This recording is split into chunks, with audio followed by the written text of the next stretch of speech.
మిరియాము. నిర్గమకాండము 2వ అధ్యాయము 4, 8, 15వ అధ్యాయం 21. మిరియాము అనగా తిరుగుబాటు చేయు అని అర్థము. మరియు ఆమెకు సహోదరులు అహరోను, మోషేలు ఆమె సోదరులు. మిరియాము చిన్ననాటి నుండి చాలా తెలివిగలది. సహోదరుడైన మోషేని కాపాడటంలో పాత్ర వహించింది.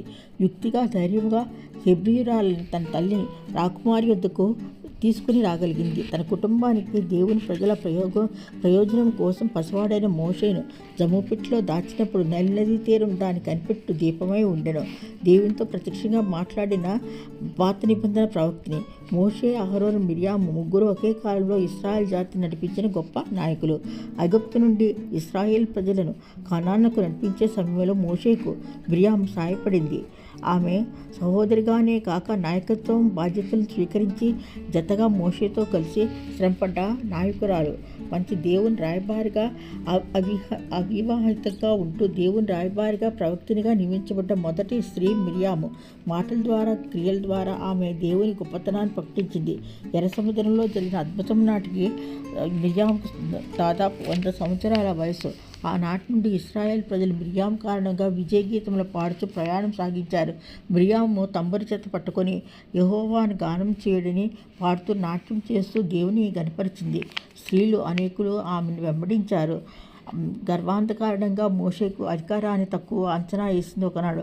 ఆ కారణంగానే మోషే మీద కానీ ఇశ్రాయేల్లో ప్రజల మీద కానీ ఆసక్తి లేకుండా పోయింది. అసూయతో నింపబడింది. అహరోను కూడా మిరియాముతో ఏకమయ్యాడు. ప్రజల క్షేమాభివృద్ధి గూర్చి ఆలోచింపక స్వార్థంలో పడ్డారు.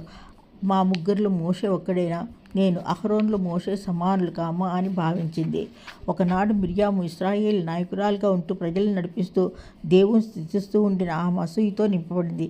అహరోను మిరియాములు సణుగు దేవుడు విన్నాడు. వీరిద్దరిని పిలువగా వీరిద్దరు భయంతో దేవుని సన్నిధికి వచ్చారు. మోషేతో దేవుడు ముఖాముఖిగా మాట్లాడేవాడు. మోషే 3 సార్లు 40 రోజులు ఉపవాసం ప్రార్థన చేశాడు.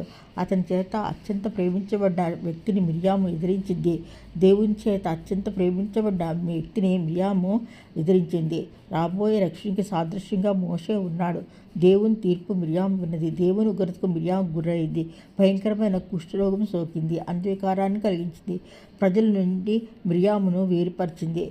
ఆమె ఆ జనసమూహం పాడుతూ ఆడుతూ ప్రజలను సంవత్సరాల తరబడి నడిపించిన మిరియాము ఈనాడు నాయకత్వం స్థానం నుండి బహిష్కరించబడింది. మోషే ఎలుగెత్తి ప్రార్థించినప్పుడు దేవుడు మిరియామును స్వస్థపరిచినాడు. మనల్ని మనం తగ్గించుకోవాలి. యేసును కలిగిన మనసు మనకు ఉండాలి.